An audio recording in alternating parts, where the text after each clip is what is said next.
So the plot thickens, but the agenda is still the same.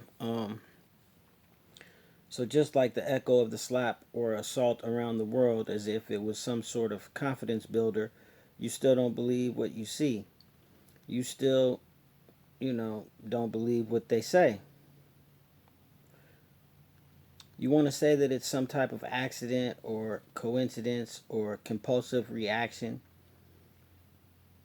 just like COVID struck the world by surprise, or one would want you to believe that was the case. It leads me back to the TES, or better known as the Tuskegee Experiment Study, which we all know was no mistake, maybe a big surprise to some, but definitely no mistake. And now to find out that Biden and the Biden administration has used funds from the American Rescue Plan Act, ARPA, funds in the amount of $1.9 trillion relief aid packet proposed and approved last March, basically to help the less fortunate, the victims and the families and the people exposed to COVID,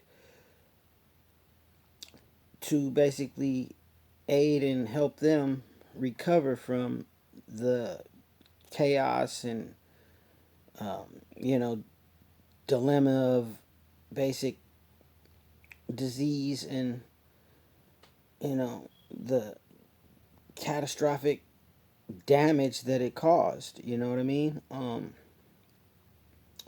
But come to find out, basically Biden is using that money to fund the police, to specifically militarize the police in the midst of an ongoing pandemic. Not to mention the ongoing war that you know um, could possibly become a nuclear war. Um, Biden says he wants to use the more than 350 billion provided to the cities to fund more police and paying them overtime, as well as purchasing gunfighting technology.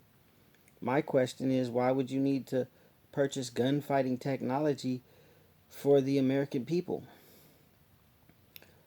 The stage is being set. It appears to me that Biden and the Biden administration won't be happy until the USA looks like China or Russia or the present state of Ukraine and Canada. States and local officials across the country have heeded this call, and some towns and cities are now approving police requests to spend pandemic relief funds on drones and armored vehicles. Just what I said in my past videos, Biden won't be happy until the minority report is complete.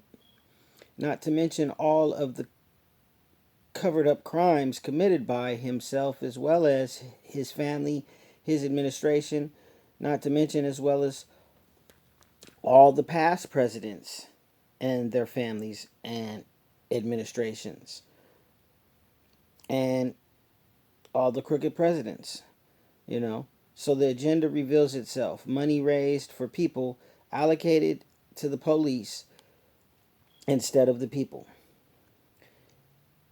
Instead of enriching the people's lives, security, and safety, it's funding the police. And basically, this is happening now. The police in Tennessee just purchased two military grade drones in early March. And Dickerson County City Council in California also is considering using the ARPA funds on a police drone program, body worn cameras, and a license plate reader program.